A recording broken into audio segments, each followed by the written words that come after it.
A'udzubillahi minasyaitonirrajim. Bismillahirrahmanirrahim. Assalamualaikum warahmatullahi wabarakatuh. Innal hamdalillah nahmaduhu wa nasta'inu wa nastaghfiruh wa na'udzubillahi min syururi anfusina wa min sayyiati a'malina may yahdihillahu fala mudilla lahu wa may yudlil fala hadiya lahu. Asyhadu an la ilaha illallah wa asyhadu anna Muhammadar Rasulullah. Allahumma shalli ala Muhammad wa ala ali Muhammad kama shallaita ala Ibrahim wa ala ali Ibrahim. Qala Allah Ta'ala fil Qur'anil Karim, ittaqullaha haqqa tuqatih wa la tamutunna illa wa antum muslimun. Alhamdulillah rabbil alamin. Segala puji bagi Allah atas nikmat Allah Subhanahu wa taala. Pada subuh ini kita bisa melaksanakan salat subuh berjamaah dan masih diberikan kesehatan dan keselamatan oleh Allah Subhanahu wa taala. Semoga keselamatan dan kesehatan selalu tercurahkan untuk diri kita dan keluarga kita semua. Amin ya rabbal alamin. Salawat dan salam tidak lupa kita salawatkan kepada baginda Rasulullah sallallahu alaihi wasallam, untuk para keluarganya, sahabatnya, dan insyaallah para pengikutnya nanti hingga yaumul akhir. Para jemaah yang dirahmati Allah Subhanahu wa taala, subuh kali ini kami akan bacakan kitab Riyadhus Shalihin karya Imam An-Nawawi yang saat ini memasuki bab 3, yaitu mengenai sabar. Kita akan bacakan hadis nomor 48. Wa Nabi Hurairah radhiyallahu anhu anna rajula qala lin Nabi sallallahu alaihi wasallam awsini qala la taghdab faraddada miraran qala la taghdab, riwayatul Bukhari. Dari Abu Hurairah radhiyallahu anhu bahwa seorang laki-laki pernah berkata kepada Nabi, "Nasihatilah aku." Beliau bersabda, "Jangan marah." Orang tersebut mengulangi perkataannya beberapa kali dan beliau tetap bersabda, "Jangan marah." Hadis riwayat Bukhari. Nah, hadis ke-48 ini penting buat kita ketika seseorang mendatangi Rasulullah SAW dan meminta nasihat, meminta tausiah dari Rasulullah SAW. Lalu apa yang dikatakan Nabi SAW cukup penting untuk dirinya, yaitu jangan marah. Janganlah marah, diulangi sampai 2 kali. Di sini kita bisa ambil ibrah pelajaran bahwasanya ibaratnya kita datang kepada Nabi dan meminta nasihat. Ternyata Nabi langsung mengutarakan untuk kita tidak bisa menahan emosi kita, bisa menahan amarah kita. Karena sesungguhnya amarah itu dapat merusak diri kita. Dan amarah itu salah satunya adalah sesuatu perbuatan yang didukung oleh setan. Sehingga Rasulullah waktu itu pernah berkata, apabila seseorang marah, maka hendaknya dia mengucapkan auzubillahi minasyaitonir rajim. Ya Allah, lindungilah aku berlindung dari syaitan yang terkutuk. Karena perbuatan marah adalah perbuatan yang didukung oleh syaitan. Perbuatan yang mudah untuk dimasuki oleh syaitan sehingga menghilangkan akal sadar kita, hingga kita melakukan perbuatan yang salah atau perbuatan yang bisa mudarat atau merugikan. Dan ketika marah, seseorang juga akan kehilangan pikiran jernihnya atau logikanya akan hilang. Jadi yang terlontar adalah letupan amarah tersebut. Nah, kita bisa menasihati diri kita atas dasar nasihat. Apabila kita percaya akan hadis Nabi SAW, percaya akan perintah Nabi, maka kita harus melaksanakannya. Apa itu? Janganlah kita marah. Itu adalah nasihat Nabi untuk kita. Mudah-mudahan kita bisa menjalankannya insyaallah. Baik. Hadis selanjutnya nomor 49 dari kitab Riyadhus Shalihin bab 3. Wan Abi Hurairah radhiyallahu anhu qala Rasulullah sallallahu alaihi wasallam ma yazalul bala'u bil mu'minina wal mu'minati fi nafsihi wa walidihi wa malihi hatta yalqallahu wa ma alaihi khati'atun. Riwayatul Tirmizi wa qala haditsu hasan wa sahih. Di sini dari nomor 29 dari Abu Hurairah radhiyallahu anhu, dia berkata Rasulullah SAW bersabda, tidak henti-hentinya ujian menimpa orang mukmin dan mukminah, baik kepada dirinya, anaknya atau hartanya, hingga saat ia menghadapi Allah tidak mempunyai dosa dan kesalahan apapun. Hadis riwayat Tirmizi. Di sini Rasul bersabda, kita tidak akan pernah berhenti ya, menghadapi ujian-ujian dalam kehidupan kita. Allah pasti akan memberikan kita ujian. Ketika satu ujian selesai, ada ujian berikutnya.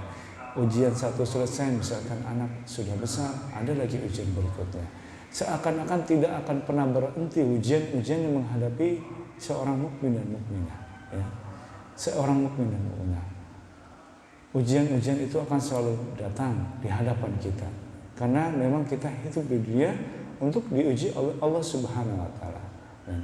Di sini Allah memerintahkan atau Rasulullah SAW menyampaikan bahwa ujian itu adalah ketika kita menghadap Allah atas ujian-ujian kita terima itu, maka tidak ada dosa atau kesalahan apapun. Kita anggap ujian itu ketika ridho atas ujian itu adalah salah satu cara untuk menghapus segala dosa-dosa kita. Misalkan ada keluarga kita yang sedang sakit, menghadapi akhir hidupnya atau mendekati masa tuanya, itu adalah sebuah kafaratul, ya, atau penghapus dosa-dosa yang telah dilakukan insya Allah. Dan kita selalu beristighfar atas segala kesalahan atau dosa-dosa kita, sehingga ketika kita menghadap Allah, kita diberikan diampuni segala dosa-dosa yang kita lakukan. Allah a'lam bishawab. Jadi jangan pernah takut untuk menghadapi ujian dari diri kita, anak kita atau harta seorang mukmin. Karena ketika Rasulullah meninggal, yang ditakutkan bukan adalah kemiskinan yang menimpa kaumnya, bukan kekurangan harta yang menimpa kaumnya, tapi yang ditakutkan beliau adalah kecintaan kita akan dunia. Yang saat ini kita sudah lihat, orang berbondong-bondong mencintai dunia tanpa mengindahkan akhirat. Orang berbondong-bondong untuk mencintai materi, berlomba-lomba untuk mencari kekayaan, dan meninggalkan ibadah-ibadah akhirat, melupakan. Percayalah jemaah bahwasanya dunia itu tidak akan pernah berhenti.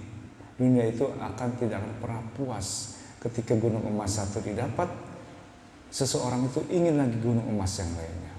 Tidak akan pernah cukup. Maka cukupkanlah dunia itu secukup diri kita yang kita terima saat ini, dan jadikanlah harta kita sebagai kita membeli harta kita membeli akhirat kita dengan harta kita, itu apa?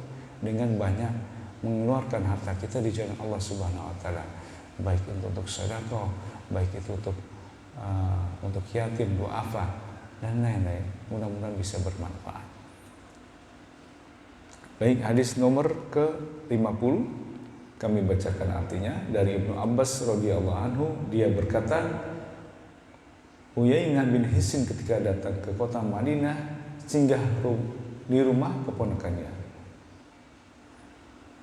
Al-Hur bin Khais yang masih termasuk orang terdekat Umar radhiyallahu anha, karena para Khurra merupakan kawan sejenis semajelis Umar radhiyallahu anhu dan kawan dalam bermusyawarah baik tua maupun muda.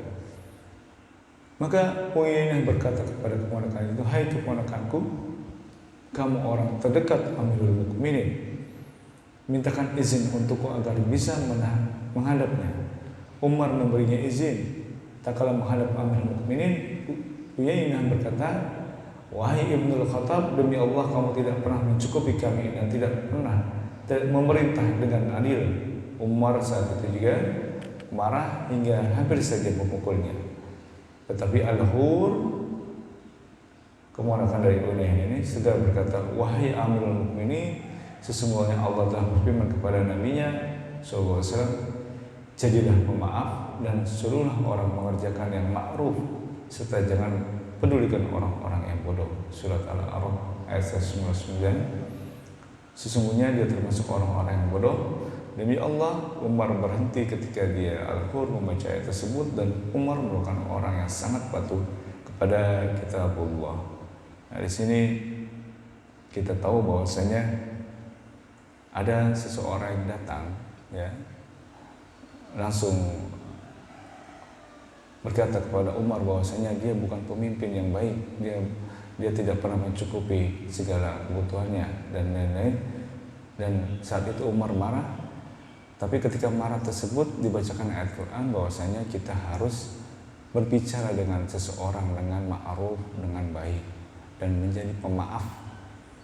Ini perintah Rasulullah, ini perintah Allah. Jadilah seseorang yang pemaaf. Pemaaf memang sungguh berat.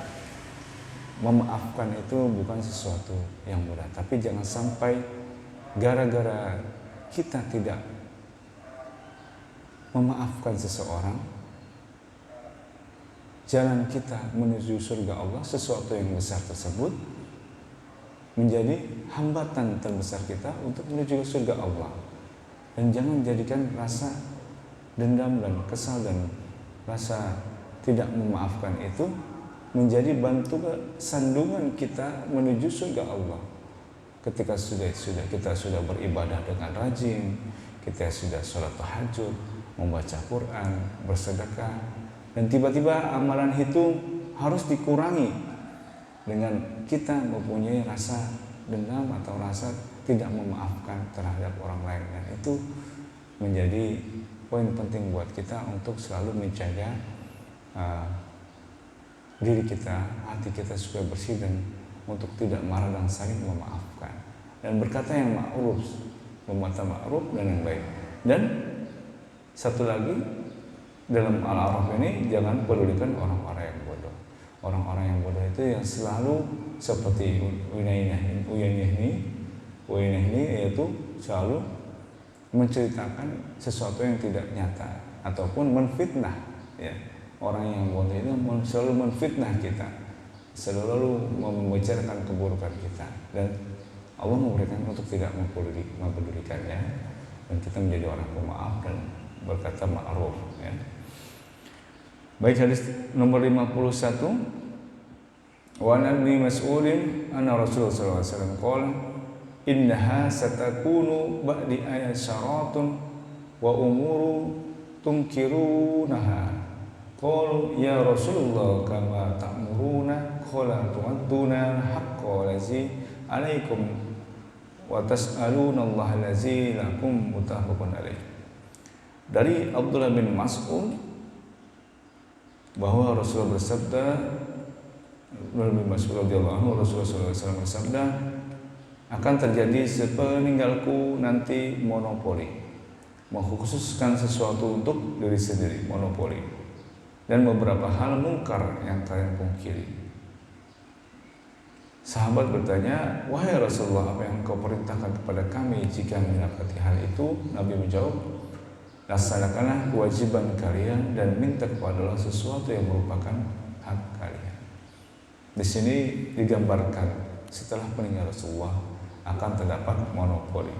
Baik, lanjut ke 52, masih ada kaitannya dengan monopoli ini atau sesuatu yang untuk kepribadi seseorang sendiri, yaitu wa Nabi Yahya Usaid bin Hudayr radhiyallahu anhu anna rajulan minal ansari qala ya Rasulullah ala tastamiluni kama satu'malta fulanan wa fulanan faqala innakum satalqawna ba'di asaratan fasbiru hatta talqauni 'alal haud.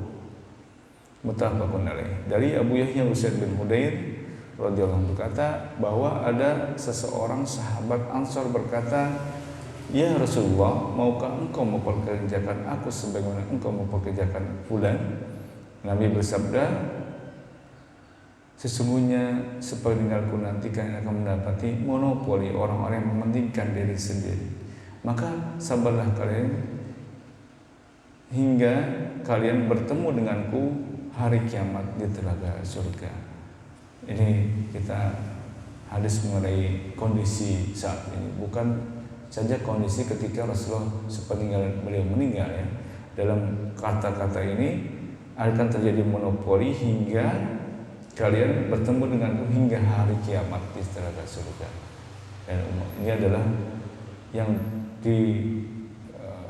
berkatakan Rasulullah SAW kepada umat muslim supaya kita mentaatinya, yaitu kita mesti bersabar atas kejadian ini, atas kita kondisi saat ini adalah misalkan orang yang sesuatu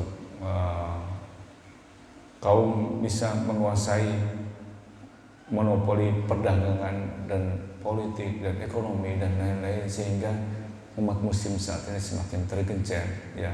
Kita diminta Rasulullah untuk bersabar dan melaksanakan kewajiban kita. Kewajiban kita apa adalah sholat, zakat, puasa Ramadan dan lain-lain, dan melaksanakan sunnah-sunnah Rasulullah dan melaksanakan ibadah-ibadah kita ya. Dan lalu meminta kepada Allah yang hak ataupun yang sesuatu yang kita bisa cukupi. Ketika kita zaman monopoli, semua misalkan barang sudah tidak bisa dikontrol ya, sesuatu politik ekonomi sudah tidak ada suatu kebaikan, harga dan lain-lain kita sudah semua mahal. Dan saat ini juga penyakit menimpa sebagian besar manusia saat ini untuk mengatur seseorang atas keterbatasan, jadi tidak bisa melakukan muamalah yang lebih giat lagi karena keterbatasan atas pandemi ini, atau rezeki seseorang yang berkurang karena pandemi ini, ataupun pendapatan atas pandemi ini. Jadi Allah memerintahkan kita untuk bersabar dan kita akan bertemu dengan Rasulullah nanti di surga apabila kita melaksanakan kewajiban kita, akan bertemu dengan Rasulullah di akhirat kelak apabila kita mampu untuk bersabar. Hadis yang terakhir nomor 53 dari bab tentang sabar, yaitu dari Abu Ibrahim Abdullah bin Aufa radhiyallahu anhu, dia berkata, pada suatu hari ketika Rasulullah SAW sedang menghadapi musuh, beliau menunggu sampai matahari condong ke barat, barulah beliau berdiri di tengah-tengah para sahabat dan bersabda, "Wahai manusia, janganlah kalian berharap untuk bertemu dengan musuh dan mintalah keselamatan kepada Allah. Tapi jika kalian bertemu dengan mereka, hendaknya kalian bersabar. Ketahuilah bahwa surga itu di bawah kilatan pedang." Kemudian Nabi berdoa, sallallahu bersabda, "Ya Allah, Zat yang menurunkan kitab, menjalankan awan dan mengalahkan musuh, kalahkanlah mereka dan menangkan kami terhadap mereka." Muttafaqun alaih. Ini adalah contoh peperangan nyata Rasulullah SAW. Ketika di peperangan, Rasulullah memerintahkan para umatnya untuk bersabar, dan bahwasanya ketika kita meminta kepada Allah apabila kita tetap sesuatu hal, kita berjuang meminta kepada Allah untuk meminta kemenangan umat Islam, kemenangan dari kita dalam mencari rezeki, kemenangan dari kita untuk bermuamalah kepada orang banyak, kemenangan kita untuk mencari kebaikan-kebaikan. Nah, kita hendaknya selalu berdoa kepada Allah Subhanahu wa taala, dan Rasulullah memerintahkan kita untuk selalu berdoa atas segala usaha yang kita lakukan agar dimudahkan oleh Allah Subhanahu wa taala. Baik, beberapa hadis sudah disebutkan tadi mengenai sabar, mengenai la taghdab, jangan kita marah ataupun dalam kondisi saat ini yang serba monopoli, serba sesuatu ekonomi dikuasai oleh segelintir orang dan tidak terjadinya pemerataan secara ekonomi, maka kita diminta Rasul untuk bersabar dan melaksanakan kewajiban-kewajiban kita. Wallahu a'lam bishawab. Mudah-mudahan bermanfaat. Pagi hari ini kita membahas beberapa hadis. Esok kita lanjutkan dengan hadis bab 4 dari kitab Riyadhus Shalihin mengenai kejujuran. Wallahu a'lam bishawab. Semoga kita dijaga oleh Allah dari segala penyakit, dari segala kekurangan, dan diteguhkan hati kita, jalan kita kepada ihdinas shiratal mustaqim, meminta petunjuk kepada Allah pada jalan yang lurus. Terima kasih. Jangan lupa untuk selalu berzikir pagi dan petang hari agar ibadah kita, agar pekerjaan kita dimudahkan oleh Allah Subhanahu wa taala. Terima kasih atas perhatiannya. Segala yang sesuatu datang yang benar dari Allah Subhanahu wa taala, yang salah dari kami pribadi. Kita tutup dengan membaca doa penutup majelis. Subhanakallahumma wa bihamdika asyhadu an la ilaha illa anta astaghfiruka wa atubu ilaik. Wassalamualaikum warahmatullahi wabarakatuh.